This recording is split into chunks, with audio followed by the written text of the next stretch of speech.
midday, or most people are at lunch. So now we're here on a triumphal road, which was conceived to make people understand how it feels to be on the right way in life. The right way of life is not always a game and a joke. Sometimes it's really a challenge for us, and very often we are really tempted. And well, what we celebrate now in Easter is that Jesus gave us a strong example how to compare in the time of suffering, and that nothing is ending at suffering. It is going beyond. Unfortunately, before Easter, I don't like that for the modern liturgy, they put here the cross, the scene of crucifixion. But when I want to explain now to you this cathedral, you can see this is a narrow part. It's dark, has this weight of this vault, this heavy vault, the vault. There you feel the heavy load of the cross, the crucifixion is ending there.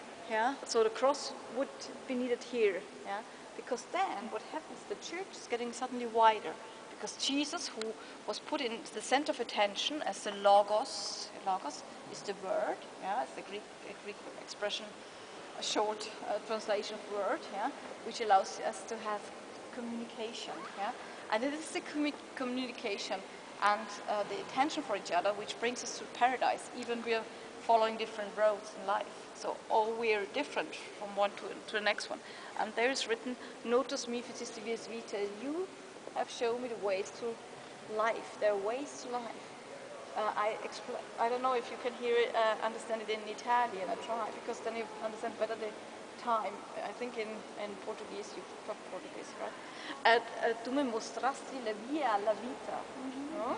You understand this significance? Almost the same. It's not really the same, because it is a difference of past tense and present tense in one, which cannot be expressed in German in that way. And so there are many misunderstandings in between the confessions still nowadays. That is not that it is a symbol that Jesus died, and the Eucharisty, which is celebrated in the Catholic Church, is like an actual happening.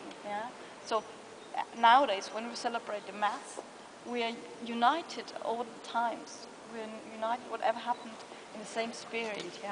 That our creation is supported to its perfection, and we as people, we are active. We are an active part, but we have to understand the right challenge and the right focus in life. And you must imagine when this Archbishop consecrated this modern church, which was modern because it was the first Baroque church erected north of the Alps in the year 1628, then the politicians of Europe, who were all for 10 years involved in war, were impressed. In this island of peace, the glory of art, something totally new, the new forum, And imagine now, in reality, in normal time, all year round, where we have the crucifixion, there is the resurrection. And when we would stay here, normally the light falls through the windows from the left and from the right-hand side, and it's crossing in front of the altar picture. And imagine now Jesus appearing as the sun there, and the yellow color, the background of the painting behind Jesus, is getting one with the natural light. And it's an illusionary painting. And this way continues into the picture, the tomb, which has a strong perspective.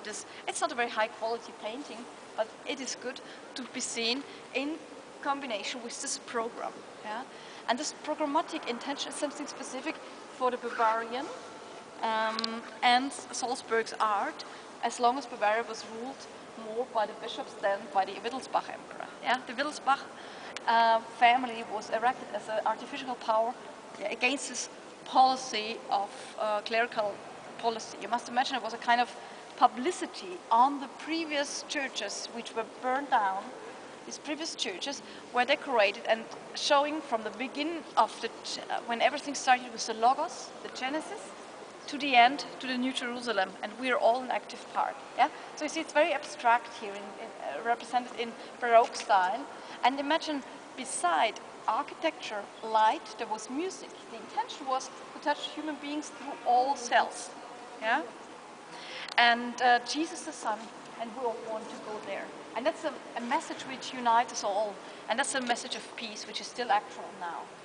It's not too much time, you know, because it's midday and you might be hungry. So I still want to bring you to Mozart's birthplace. Let's cross these beautiful squares, yeah, which are really Rome north of the Alps, which the Archbishop needed for his representative purpose. When he wanted all important politicians to make them understand that they're not over-dominating. Think about France, Paris. You heard for sure about the Palace Versailles, like the King Ludwig castle was made, it's a copy, where everything is big and a lot of money and, you know, the state remains corrupt. At the same at King Ludwig and the same, both Ludwigs, you know, in Bavaria and France. But here the size is balanced, yeah?